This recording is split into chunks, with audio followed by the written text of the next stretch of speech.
it's the State of MedTech. We talk about, innovation, venture capital, and everything.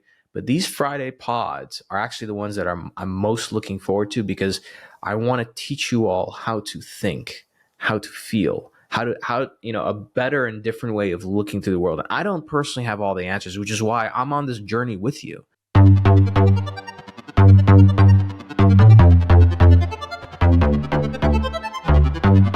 Welcome to the #1 show and the source of truth for all things MedTech. Here, we reveal the secrets and stories behind the investments, science, and commercialization of the MedTech industry.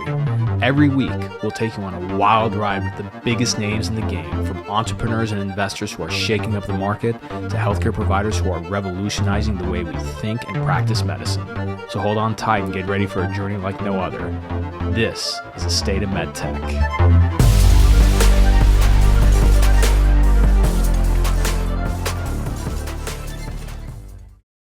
What's going on, everybody, and welcome back to the show. So for today's solo pod, I actually sometimes I get stumped, and I get like, I there's no shortage of ideas, but I was always thinking, I was like, what can I talk about this week?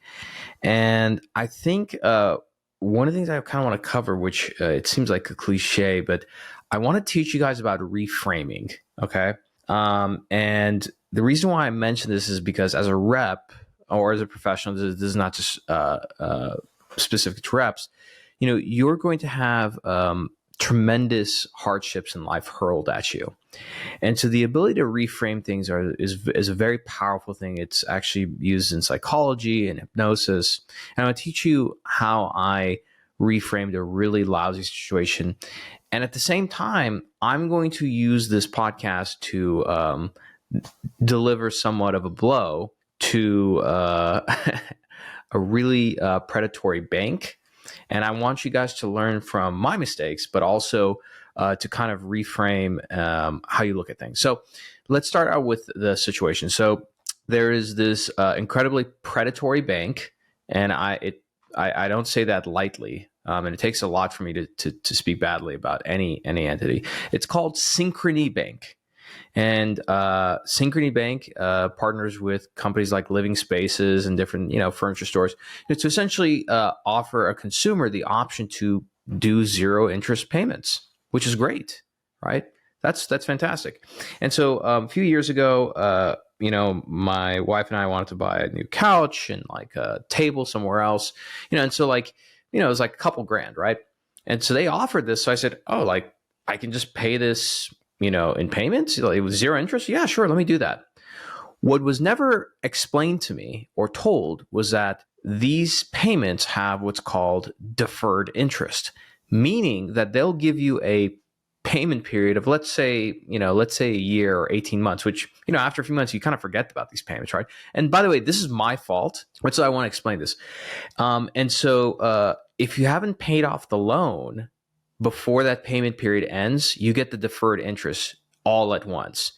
Meaning that for me, while I was making my payments on time every month, because I didn't do it in full, right? And I didn't make the mistake because I didn't calculate it. And then the person who sold, the entity sold me this and Synchrony setting it up didn't educate me about this, right? Which was when my payment period ended, of the $2,000 that I had owed, it was down to $200. And because there's $200 left, deferred interest kicked in which case $840 got added to the balance. Okay.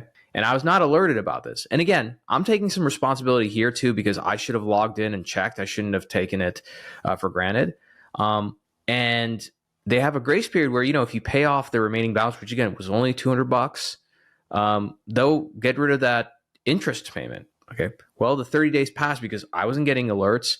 I got, letters in the mail that, payment has been made and stuff. But again, my mistake, but I didn't look at this carefully enough. But I say this is predatory because they did a very poor job of, telling me as a consumer what this was, or even telling me that this was a thing. And then they decided to call me and alert me about this 2 months, 3 months later, past that period, right? And so long story short, I ended up paying close to like an extra $1,200 on top of what I already owed of interest, because it was deferred interest on like two different things. And so me personally, and I went and checked on Synchrony's Twitter and everything. They do this a lot. There's a lot of people who got taken advantage of like this. And I think it's extremely predatory, because had I not been smart enough to check on my own, and this, I think this is what happens to most consumers, is that they keep thinking that, hey, I have this on automatic payments, it's going to pay itself off. And then that deferred interest immediately comes in. It comes in like an avalanche. It's not like little things. And so then you end up not ever paying this off unless you go and pay it off the full balance. So this is how people end up spending, the Synchrony Bank has probably made hundreds of thousands and if not millions of dollars doing this. So my recommendation is never ever use Synchrony Bank. I think they're a predatory lender. I don't like their banking practices. I think they were very dishonest in how they did all this. And again, I called them. I said, I'll pay off this whole thing right now. Like, can you please waive some of this interest? And they said, no, we can't. We've passed the 30-day period, which the 30-day period was literally a few weeks ago. So that's my little lesson. And so now let's talk about the reframing. So I, of course, was very angry about this, but I decided to reframe this. And the way I reframed this was, what if I assume that God or the universe really loves me? What was the lesson here? I paid $1,200 as a fee to never, ever let this happen again to me. And so I'm going to be a lot more rigorous in my contracts and any kind of payment structure. And so I reframed it as a good thing. Again, F you, Synchrony Bank, for what you did, because again, predatory. Okay. Sorry. I don't know how else to say this, but I'll take some responsibility for that. And so I think reframing is such a powerful thing. And so how does this translate to you as a rep? Okay. The way this translates to you as a rep, and well, by the way, I'm almost certain about this, but like for my own course, I have a payment plan structure. We don't do deferred interest. We don't do any of this nonsense. Okay. So, and of course, like those payment plans are set up with Afterpay, which is a different entity. But again, at least to my knowledge, there's no deferred interest on this. Okay. So, Afterpay, Shop, all these, those are really great. They're not exactly, they're more like neobanks, I think. But anyways, separate story. The purpose is that when something bad happens to you in life, you have two responses, right? And this comes from, I think, an old Buddhist story about the second arrow. So the idea is that when you get, Buddha asked a student, when you get hit with the first arrow, what's the first arrow? The first arrow is pain. It's a bad thing and everything. What about when you get hit with a second arrow, right? What is that? Well, the second arrow is your reaction, because you actually get controlled. So the first arrow that hits you, you don't have a control over that. The arrow that hit me this week was, I found out I owed all this money on deferred interest, right? Or maybe for you as a rep, you had a deal that fell through, or perhaps you're trying to go for a promotion and it didn't happen. Something bad happened to you in your life. That's the first arrow. The second arrow is one that you can avoid. And the second arrow is anger, frustration, all these things. And there's nothing wrong with feeling those emotions, but you should never act on them. I always tell people, it's okay to use your emotions to think, but you should never think with your emotions. And so the way I reframe this is that, okay, this happened, but I did the right thing in terms of taking control and saying, you know what, and I had to move some money into my personal accounts to do this. I was like, I'm paying this all off right now. And then I reflect on the lesson, why is this happening for me? That's the other thing, is that a lot of times in life, things are going to happen and you have two choices. Either you're going to decide that this is happening for you or to you. And I recommend that you always reframe it as happening for you, because that is where I feel this immense level of gratitude comes in. I want to give a big shout out to one of my good friends, one of the great PR minds of our time, Vito Glazers. Vito is a PR exec who represents some of the biggest brands from, Kim Kardashian. He, a lot of celebrities, a lot of people in the news, like big names. Go follow him on Instagram, Vito Glazers. He's got about 1.5 million followers, right? And one of the things that he showed me is that he has a gratitude journal. And so for me, I have a gratitude journal, and every day I would write, 3 things I'm grateful for. right?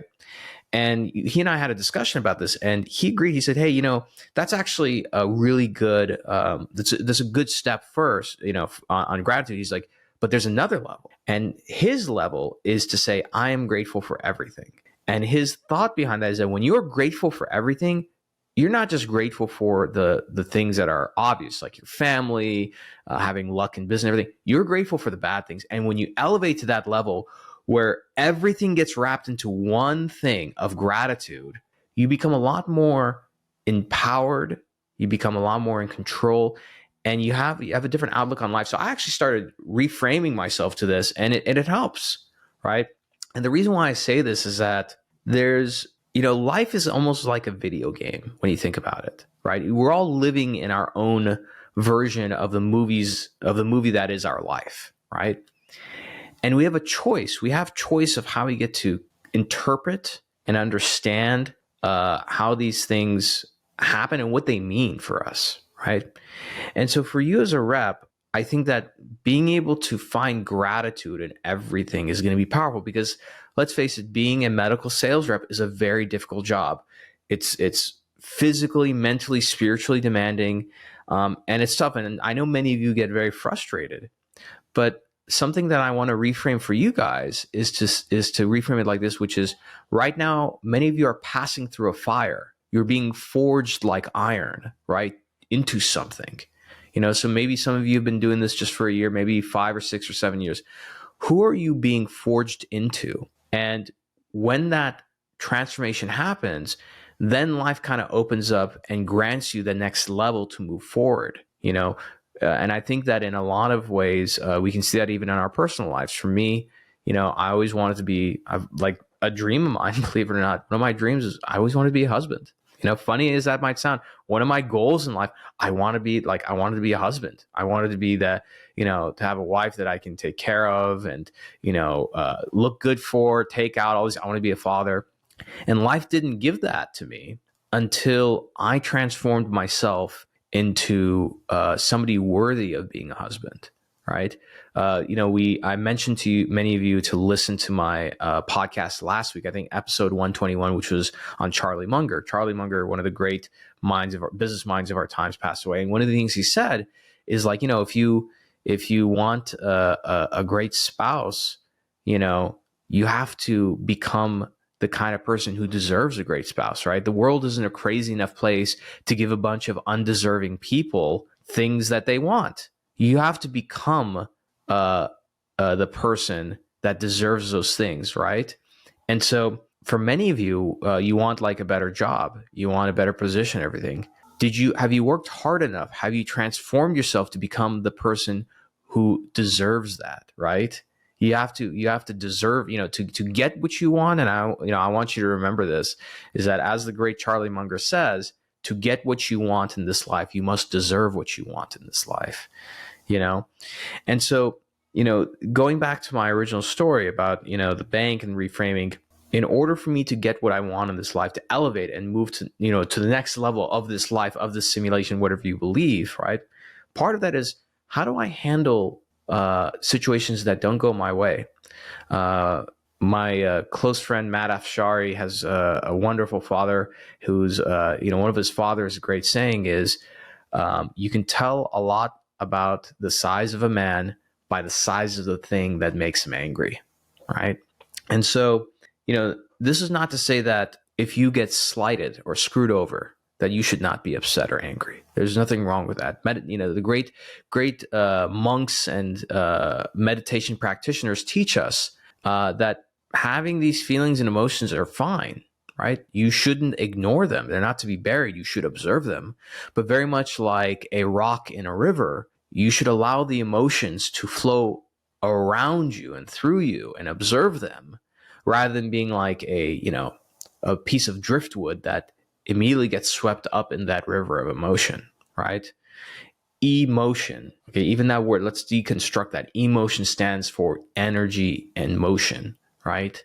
Which is why you should never, again, think with your emotions. You should use your emotions to think, but don't think with your emotions, right? And that means also taking action.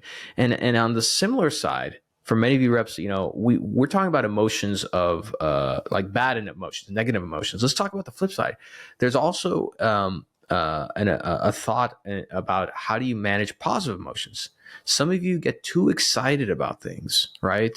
Whether you're dealing with a surgeon, sometimes you might talk to a surgeon and they show a little bit of interest, and that's the first time you've gotten any interest in your product. You get really excited, and now all the red flags around you about why this surgeon may not be a good pick, you have rose-colored glasses on. All the red flags just look like flags, right? Because you're too excited. Same with our opportunities. For me, when I was earlier in my career, I was a very excitable guy, very excitable guy. And, I think because I was new and I had this sort of excitable attitude. But when you're too excitable, you're easily manipulated, right? Whether or not the person you're dealing with wants to manipulate you. And so sometimes you might be presented with a great job opportunity, great position, and you're just excited because like, oh, finally, I get to be XYZ position. Like I've been wanting to be a director or a VP or whatever. But you have to step back and evaluate these things without your emotions and say, is this really the right opportunity for me? Or am I just being led by my ego? And again, a lot of what I'm discussing about reframing, gratitude and everything, it's having a little bit of ego death and removing the ego and being a little bit more stoic, right? And stoicism doesn't mean you have no emotions. What stoicism means is that you do not act on your emotions, right? You have control, And I think that the way you practice this, the reason why this is important is that the same reason why in medical school they taught me, you have to have your ethics set up ahead of time before you decide to make an ethical decision, right? And just like in being a rep or being a professional, you have to practice stoicism, gratitude, reframing for the small things in life, right? To get to, sort of callous the mind little by little, prepare yourself because ultimately you will be faced with a great challenge, a great tragedy that challenges you, that angers you, that makes you upset, depressed, anxious, overly excited, something. And all those little reps you've done prior, reframing, expressing gratitude, using your emotions to think and not thinking with your emotions, have prepared you for that moment so that you can stand and shine in the face of adversity, in the face of manipulation, of all these things, and make the right decision and act and move forward in the right direction that you need to.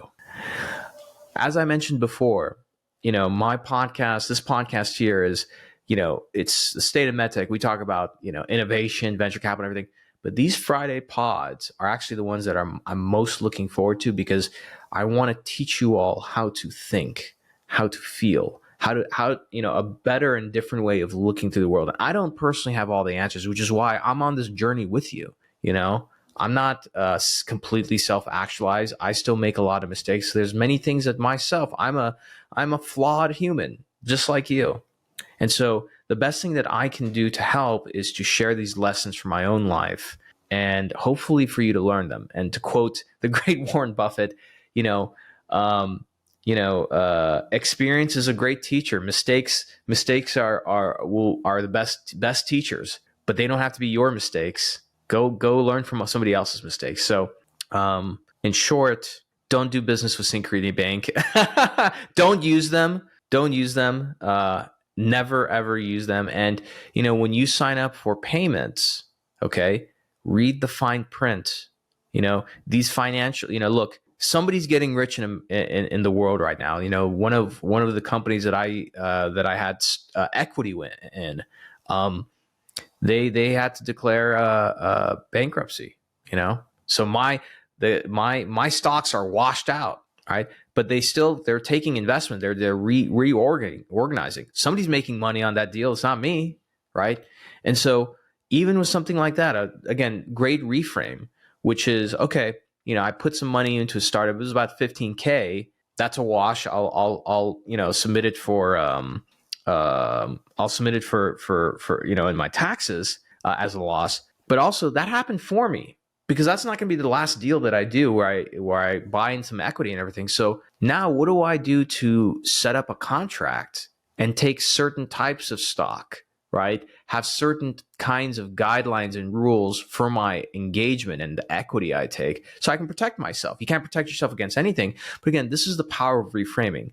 And the last thing I want to teach you, a very powerful one. And again, let me step aside and give a shout out. So, one of my mentors from afar, Scott Adams, who is a wonderful guy. I've been fortunate enough to get to know him over the years and FaceTime with him, even everything. He wrote this book, his latest book called Reframe Your Brain. And a lot of this I already learned from Scott, but it's a great book because it teaches you all these ways to reframe situations. And again, this is the key to life here, which is how do you look at certain situations and reframe your perceptions around it? Like, all is mind. The universe is really mental. And so one of the more powerful reframes in this book that he shares is when something bad happens to you, you can look at it as say, man, I have bad luck, bad things keep happening to me and the universe is out. Or you reframe it and say, okay, this really bad, shitty thing just happened to me. The universe owes me now. The universe owes me a good thing. And what's funny enough about my stories I just shared, I had a couple other like deals in business that didn't go well. And this happened 3 weeks ago. And it was like, this was tough news for me to handle. And I said, you know what? Bad news, but the universe owes me now. The universe owes me something to balance this out. And lo and behold, this week I closed 2 massive deals. And deals that kind of came out of the blue, to be honest with you, or did they? Right.